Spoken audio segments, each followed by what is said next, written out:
1982 সাল। আমি রমানাথ মজুমদার। এখনকার সমসাময়িক খ্যাতিসম্পন্ন সাহিত্যিকদের মধ্যে আমি একজন। পরশুদিন বিচিত্রপত্র পত্রিকার লেখা দেওয়ার শেষ দিন। সেই লেখাই লিখতে বসেছি আজ।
কি মশাই, নতুন গল্প কিছু পেলেন না বুঝি? এতক্ষণ ভেবেও কিছু পেলেন না রমানাথ বাবু?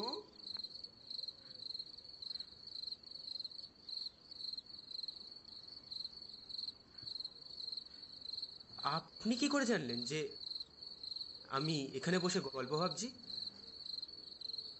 আর আমাকে চিনলেনই বা কেমন করে? আপনাকে কেনা চেনে মশাই, এত বড় সাহিত্যিক আপনি। খবরের কাগজে আপনার কত ছবিই না বেরোয়, আর আপনাকে চিনতে পারবো না? আর এই শীতের রাতে আপনার মতো একজন এই জনমানবহীন জায়গায় একলা বসে কিছু ভাব, সেক্ষেত্রে দুয়ে দুয়ে চার করে কি খুব ভুল করেছি?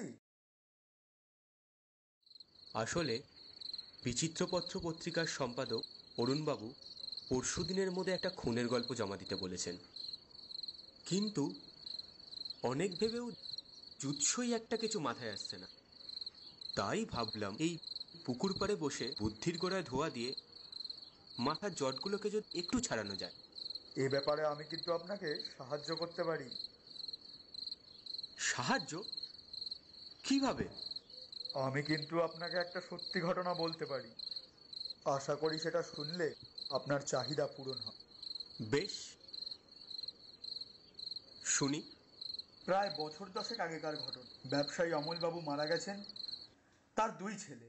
বড় ছেলে আদিনাথ ছিল খুবই বিনয়ী। সে বাবার ব্যবসাটা ধরতে চেয়েছিল। আর ছোট ছেলে করালি ছিল ঠিক তার উল্টো। সে মদ, মেয়ে ছেলে জুয়ার পিছনে অর্ধেক টাকা উড়িয়ে দিত। আর এই নিয়েই 2 ভাইয়ের মধ্যে মাঝে মাঝেই চলতো তীব্র বাতানুবাদ। এভাবেই দিন চলতে থাকলো। কিন্তু একদিন ঘটে গেল সেই ভয়ঙ্কর ঘটনা। ভয়ঙ্কর?